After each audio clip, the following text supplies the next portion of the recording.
Hello दोस्तों, good morning. मेरा नाम है सुमित राठी और आप सभी मेरे साथ हैं यार इंडिया के नंबर 1 स्टडी चैनल जिसका नाम है अनअकैडमी यूपीएससी। आप सभी को पता है दोस्तों चैनल का नाम क्या है, आप लोग जानते हैं, नंबर 1 चैनल है।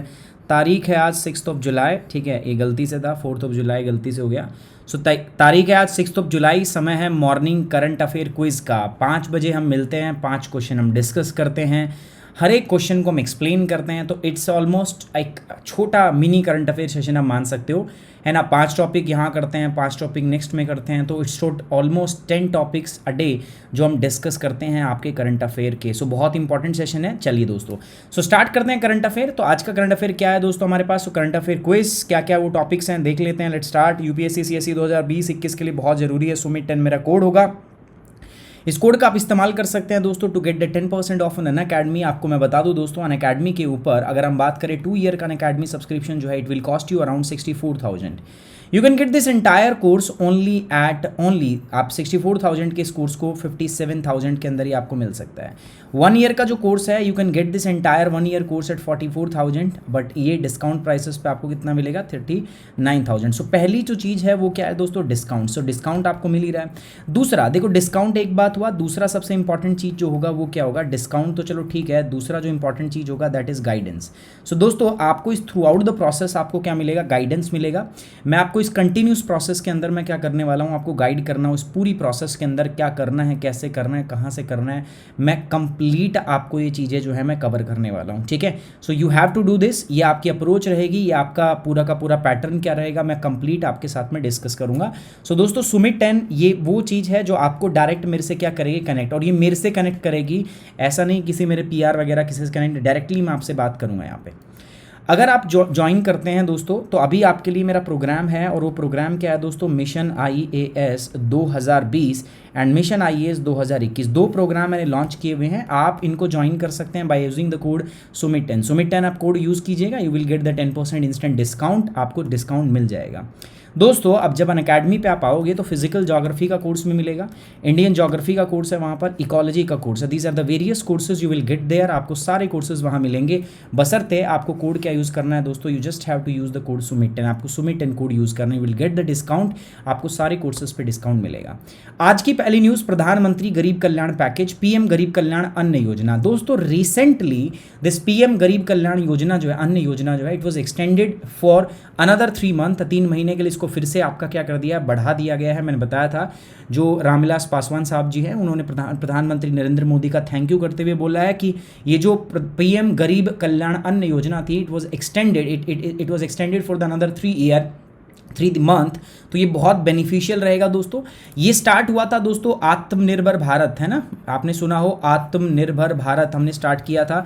लॉकडाउन जब लगाया था तो गरीबों को अन्न देने के लिए इसमें लगभग 80 करोड़ भारत के नागरिक थे जो इस स्कीम के अंदर आते थे, जिनको फ्री के अंदर दोस्तों आपका जो अनाज है और चना, बेसिकली गेहूँ चावल और चना जो था वो उनको दिया जाना था।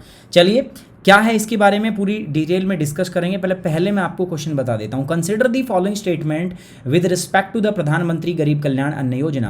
प्रधानमंत्री गरीब कल्याण अन्न योजना के संबंध में निम्नलिखित कथनों पर विचार कीजिए। It aims at ensuring the sufficient food ओनलीज for the peoples who are below the poverty line. इसका उद्देश्य केवल उन लोगों के लिए पर्याप्त भोजन सुनिश्चित करना है जो गरीब रेखा से नीचे होते हैं, पहली बात। दूसरा, it exclude the beneficiary under the targeted public distribution system TPDS and priority house hold PHH ration card holder. ये लक्षित सार्वजनिक वितरण प्रणाली TPDS targeted public distribution system, अरे जो आप अनाज लेते हो ना, जो आपको राशन कार्ड के द्वारा जो मिलता है, that is not the TPDS targeted public distribution system. Earlier it was known as the public distribution system, पहले इसको पीडीएस बोलते थे, now it is known as the TPDS. And priority household ration card schemes. आपको बताना है दोस्तों which of the above is given is the above the statement is correct. So it aims to ensuring the sufficient food only for the peoples who are the below poverty line. ऐसा है क्या? नहीं यार, मैंने बोला ना 80 करोड़ लोग हैं, तो 80 करोड़ तो सारे के सारे पॉवर्टी लाइन से नीचे तो नहीं होंगे, तो दिस इज रॉन्ग। और बिल्कुल सही बात है दोस्तों, it exclude the beneficiaries under the TPSD, मतलब जो बेनिफिशियरी हैं टारगेटेड पब्लिक डिस्ट्रीब्यूशन सिस्टम के टीपीडीएस के, वो बाहर होंगे? नहीं, ये भी बाहर नहीं होंगे। तो दोनों की दोनों स्टेटमेंट क्या है दोस्तों? गलत है। सो इसमें आपसे पूछा क्या है दोस्तों? करेक्ट स्टेटमेंट कोई भी नहीं है, so D is the correct answer. ठीक है, चलिए अभी प्रधानमंत्री ने अनाउंस किया है क्या? द एक्सटेंशन ऑफ प्रधानमंत्री गरीब कल्याण योजना till the end of November. हाल ही में प्रधानमंत्री ने प्रधानमंत्री गरीब कल्याण योजना के नवंबर के अंत में एक विस्तार की घोषणा की है। It aimed at ensuring sufficient food for the poor and the needy during the COVID-19 lockdown. इसका उद्देश्य क्या था दोस्तों? कोविड-19 लॉकडाउन के दौरान गरीबों और ज़रूरतमंदों के लिए पर्याप्त भोजन सुनिश्चित करना। 80 करोड़ इंडिविजुअल्स, दैट इज रफली 2/3 of the India's total population would be covered under this scheme. 80%, 80 crore लोग, जो लगभग भारत की कुल जनसंख्या के 2/3 भाग हैं, वो इस योजना के अंतर्गत क्या थे दोस्तों? सम्मिलित थे। पीएम गरीब कल्याण अन्न योजना, मुफ्त अन्न योजना, प्रधानमंत्री गरीब कल्याण योजना, फ्री फूड डिस्ट्रीब्यूशन स्कीम थी ये दोस्तों। Each one of them would be provided double of their current entitlement over the next month. यार इनमें जितने भी लोग थे ना जो स्कीम के अंदर आते हैं, तो उनको अगले 3 महीनों के लिए डबल फूड ग्रेन जो है वो दिया जाएगा। It's a part of scheme the food needs to be provided to all the beneficiaries under the PDS public distribution system targeted public distribution system for the Antyodaya Anna Yojana and priority household ration card holder. ठीक है, मतलब TPDS के अंदर तो देंगे ही देंगे, और जो अन्नदय आपका अंत्योदय अन्न योजना है उसके तहत भी इनको राशन जो है वो प्रोवाइड कराया जाएगा। सो ये था दोस्तों अपना पहला सवाल, पहला क्वेश्चन विच रिलेटेड टू प्रधानमंत्री गरीब कल्याण package.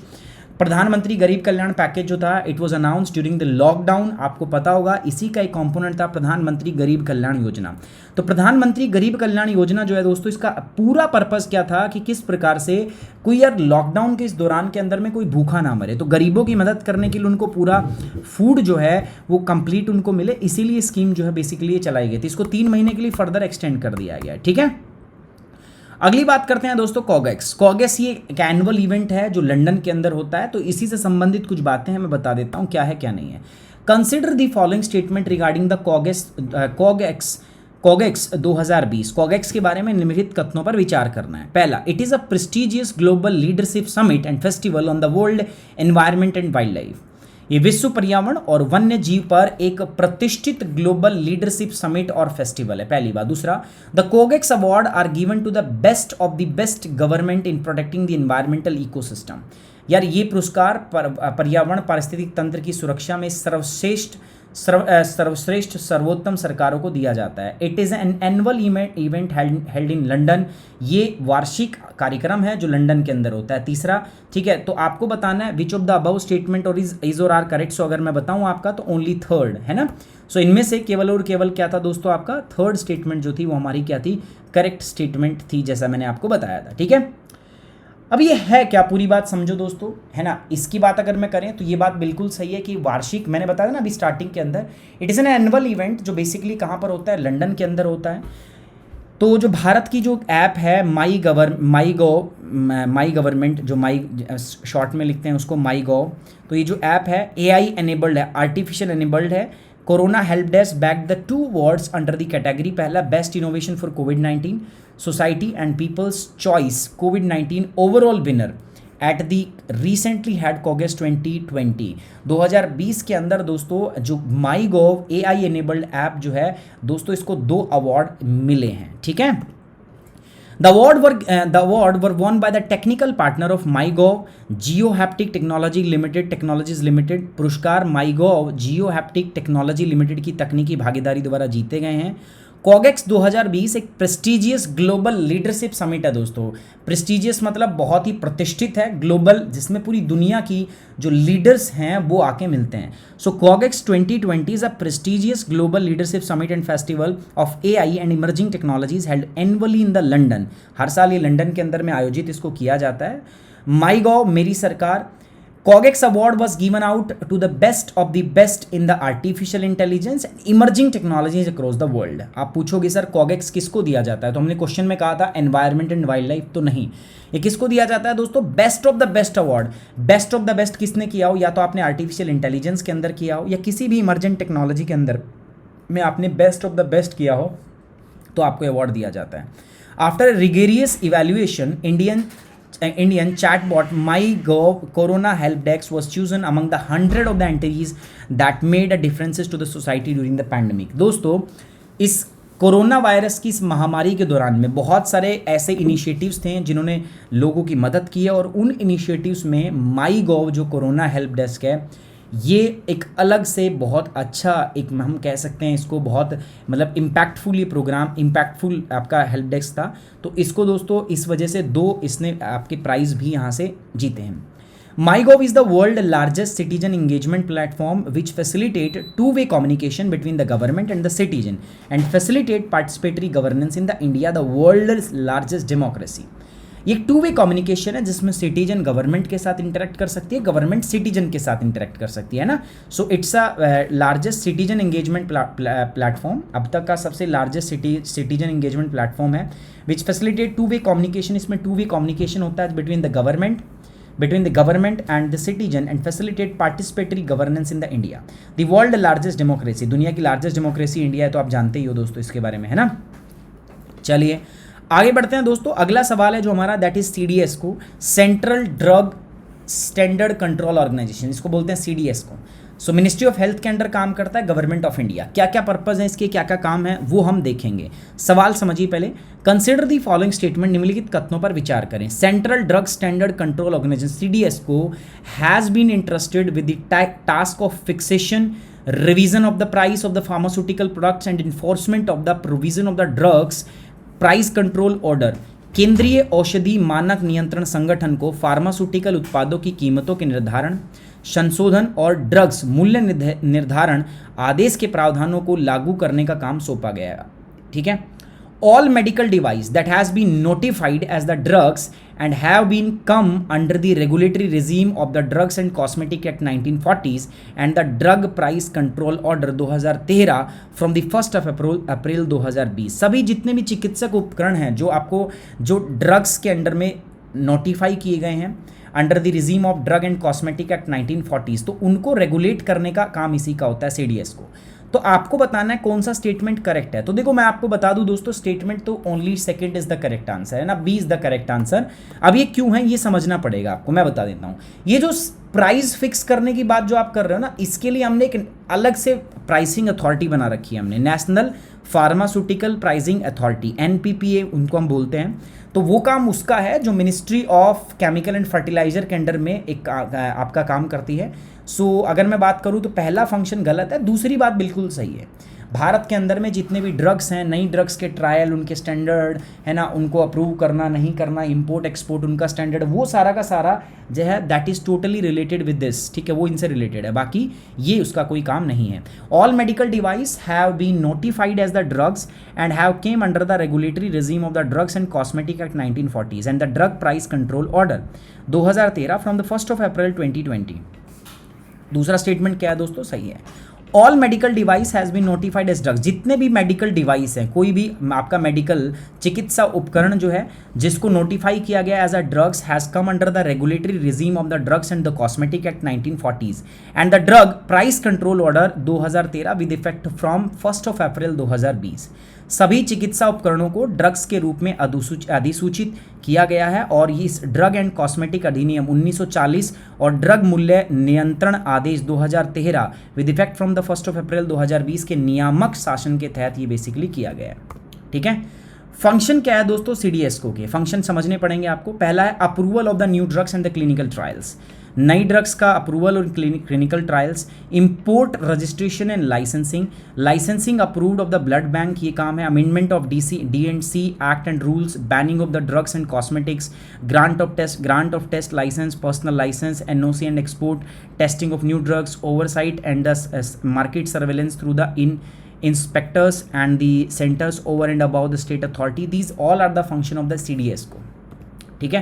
So national pharmaceutical pricing authority, जिसके बारे में बात कर रहा था, देखो प्राइस का काम इसका है, ठीक है भाई। इसका काम क्या था, CDS को का सिर्फ और सिर्फ काम क्या है, नई जो ड्रग्स आ रही हैं उनको अप्रूवल देना, क्लिनिकल जो ट्रायल्स हैं उनको अप्रूवल, ये इसका काम है। बाकी सारा का जो प्राइस रिलेटेड वर्क है that is of the NPPA, national pharmaceutical pricing authority, okay. चलिए अब ये हो गया आपका दोस्तों, ठीक है, ये हमने पढ़ लिया है। Now come to the next part, current account deficit. दोस्तों जैसे अपना आपके अकाउंट्स होते हैं, आप बैंक में जाते हो ना, तो बैंक में आपके अकाउंट कितने होते हैं, दो प्रकार के होते हैं अगर आपको पता हो तो। एक तो होता है दोस्तों करंट अकाउंट, ठीक है, करंट अकाउंट, और दूसरा क्या होता है दोस्तों आपका, करंट अकाउंट के अलावा दूसरा अगर मैं बात करूं तो दैट इज़ कैपिटल अकाउंट होता है, सॉरी करंट अकाउंट, और सेकंड जो होता है वो क्या होता है आपका सेविंग अकाउंट। अच्छा, सेविंग अकाउंट पे आपको इंटरेस्ट मिलता है, करंट अकाउंट पे इंटरेस्ट नहीं मिलता, और बहुत सारे फायदे होते हैं इस पर, ओवरड्राफ्ट फैसिलिटीज़ होती है, इस पर नहीं होती। So there are lots of, इसके अंदर आपको इंटरेस्ट मिलता है, इसमें पैसा आपका रखने पे कटता है। तो इसी प्रकार से भारत सरकार के बिहाफ, RBI जो है वो भारत सरकार के बिहाफ पे दो अकाउंट मेंटेन करता है। एक अकाउंट होता है that is named as the current account, and the second account जो होता है that is known as the capital account. समझना पड़ेगा दोनों के दोनों क्या है दोस्तों। करंट अकाउंट क्या है, करंट मीन्स चालू खाता। देखो सरकार क्या करती है, आए दिन आपकी जो गुड्स एंड सर्विसेज हैं वो इंपोर्ट और एक्सपोर्ट होती है कि नहीं होती। गोल्ड है, क्रूड ऑयल है, बहुत सारी गुड्स एंड सर्विस जो है वो आपकी इंपोर्ट भी होती हैं, आयात भी होती हैं, और आपका निर्यात भी होती है। इंपोर्ट भी होता है और उनका एक्सपोर्ट भी होता है, समझना मेरी बात को, है ना। तो ये जो इंपोर्ट एक्सपोर्ट जो हो रहा है ना दोस्तों, डेली बेसिस के ऊपर जो गुड्स एंड सर्विसेज आपकी खरीदी और बेची जा रही है, तो इनके लिए जो पेमेंट आती है, मतलब हमने वस्तु बेची तो भी आएगी, और अगर हमने खरीदी है तो हमें पेमेंट करनी पड़ेगी। तो किससे होता है, करंट अकाउंट से होता है। कैपिटल अकाउंट में दोस्तों ये बोरोइंग वाला अकाउंट है, ठीक है, ये बोरोइंग वाला अकाउंट है, आप ये समझ सकते हो उधार मांगने वाला चीज़ें हैं, ठीक है, ये उधार मांगने वाली सिचुएशंस है। अब ये पूरा जो टॉपिक है ये आपको बाद में मेरे को समझाना पड़ेगा, बहुत डिटेल के अंदर है, बट मैं अगर शॉर्टकट में बताऊं तो करंट अकाउंट जो है, RBI on the behalf of the government of India maintain two type of account, one is the current account and second is the capital account. So in the first time 13 years, after 13 years जो current account है ना अपना, वो surplus में आया है, ठीक है, मतलब जो गुड्स और सर्विस हमने इंपोर्ट की है वो ज़्यादा कम इंपोर्ट किया, हमने एक्सपोर्ट ज़्यादा किया है, तो हमारा डेफिसिट जो है, जो सरप्लस रेवेन्यू वो 0.6 मिलियन का है। आई डोंट थिंक मिलियन है या बिलियन है, ठीक है, इट्स बिलियन। सो पहली बार ऐसा हुआ है 13 साल के अंदर, है ना, तो उसी के ऊपर ये सवाल है। सो समझना आप मैं क्या कह रहा हूँ, जो अकाउंट मेंटेन, देखो आपका दो चीज़ें होती हैं, एक तो हमारे पास क्या आती है दोस्तों, रिसिप्ट्स, है ना, और दूसरा क्या आता है हमारे पास दोस्तों, एक्सपेंडिचर, होता है कि नहीं होता। अब जो रिसिप्ट्स होती है, अब ये पूरा फंडा है यार, पूरा फंडा चलता है, ठीक है, तो मैं आपको डिटेल में ही बताऊंगा, वो अलग से बता पाऊंगा। तो याद रखो बस, RBI ही सरकार के लिए दो प्रकार के अकाउंट मेंटेन करती है। पहला जो होता है ना that is nothing but known as the current account, और जो दूसरा होता है that is nothing but the saving account, ठीक है, सॉरी करंट अकाउंट, दूसरा होता है कैपिटल अकाउंट। कैपिटल मतलब नाम से ही पता चल रहा है पूंजी, इसमें मोटे मोटे जो ट्रांजेक्शन है उनकी बात करें। करंट अकाउंट जो होता है ये डे टू डे ट्रांजेक्शन की बात करता है, ठीक है, दिन प्रतिदिन में जो लेन देन होता है हमारा, जैसे कच्चा तेल, क्रूड ऑयल। अब पीछे के 2-3 महीने तो आप देखो ना ऐसे गए हैं जिसमें तेल की बिल्कुल डिमांड ही नहीं थी, 80% से 90% आपकी डीजल पेट्रोल की डिमांड रिड्यूस हो गई थी, तो हमें तेल इतना इंपोर्ट ही नहीं करना पड़ा। जब इंपोर्ट नहीं करेंगे तो हमारा करंट अकाउंट डेफिसिट जो ऑटोमेटिकली क्या हो जाएगा, कम। अब मैं जब वर्ड बोलता हूँ ना करंट अकाउंट डेफिसिट, मैंने क्या बोला, करंट अकाउंट के अंदर दो चीज़ें होंगी, एक तो इंपोर्ट होगा और दूसरा क्या होगा, एक्सपोर्ट होगा। आप सोचो अगर मेरा इंपोर्ट जो है, अगर इंपोर्ट और एक्सपोर्ट दो चीज़ें होंगी, तो अगर हमारा एक्सपोर्ट ज़्यादा है, इंपोर्ट कम है तो सरप्लस होगा, और अगर इंपोर्ट ज़्यादा है, एक्सपोर्ट कम है तो डेफिसिट होगा। तो करंट अकाउंट डेफिसिट, CAD, आपने बहुत टाइम में वर्ड सुना होगा, पहली बार 13 साल में पॉजिटिव आया। Consider the following statement regarding the current account deficit. Current account deficit के बारे में निम्नलिखित कथनों पर विचार करें। The current account of a country is the money it received and the pays for the goods and services investments and the other things such as the salary and the pensions. किसी देश का चालू खाता वह धन है जो उसे प्राप्त होता है, किससे दोस्तों, जो माल और जो सामान हम देते हैं, जो निवेश हम करते हैं, ठीक है, वो सारी जो चीज़ें होती हैं, investment, service and other things such as the salary, pension, वो सब का सब किस में आता है दोस्तों, वो करंट अकाउंट में आता है। A current account deficit is always a detrimental to the nation economy. कह रहा है कि चालू खाता घाटा हमेशा राष्ट्र की अर्थव्यवस्था के लिए हानिकारक है। It factors in the payment from the domestic capitals deployed overseas. देखो, जो भारत से हमने पैसा बाहर विदेश में निवेश कर रखा है, ये कह रहा है वो भी क्या करंट अकाउंट में आता है। सो इस स्टेटमेंट में आपको क्या बताना है, करेक्ट स्टेटमेंट बतानी है दोस्तों। मैं आपको बताऊं तो करेक्ट स्टेटमेंट है B, second statement is wrong, first and third statements are correct. ठीक है, नाउ व्हाई, देखो करंट अकाउंट डेफिसिट हमेशा नेगेटिव देश के लिए खतरा नहीं होता। हम जो बात कर रहे हैं वो फिस्कल डेफिसिट होता है पूरा, जो आपका उसको हम बोलते हैं बीओपी, बैलेंस ऑफ ट्रेड बोलते हैं, बीओपी बोल दो, बैलेंस ऑफ पेमेंट बोल दो, वो हम बात करते हैं। सो वो बेकार है, ना कि करंट अकाउंट डेफिसिट। जितना करंट अकाउंट से हमें डेफिसिट होता है उतना हमारे पास मनी होना चाहिए दोस्तों, किसमें, कैपिटल अकाउंट के अंदर।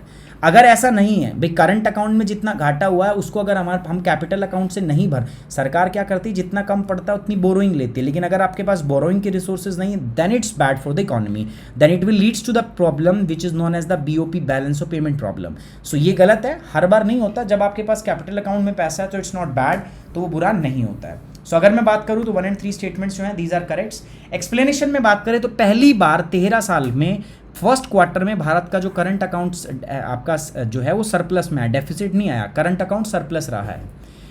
कितना है दोस्तों, मैंने बताया आपका 0.6 बिलियन है ना, 0.1% ऑफ द जीडीपी। अगर जनवरी से मार्च पीरियड की अगर मैं बात करूं तो प्लस रहा है। अच्छा, अब करंट अकाउंट में डेफिसिट क्यों होता है, तो मैंने रख दिया है स्ट्रक्चरल, मतलब भाई ये तो प्रॉब्लम है ही हमारी, मतलब स्ट्रक्चर में ही दिक्कत है, कंपनी जो हमारी अर्थव्यवस्था है उसके ढांचे में ही कोई दिक्कत है। और साइक्लिक मतलब ये होगा, साइक्लिक है, साइकिल है, आएगा एक टाइम पे कैड नेगेटिव रहेगा, रहेगा, दूसरे टाइम पे करंट अकाउंट सरप्लस रहेगा, कैश रहेगा।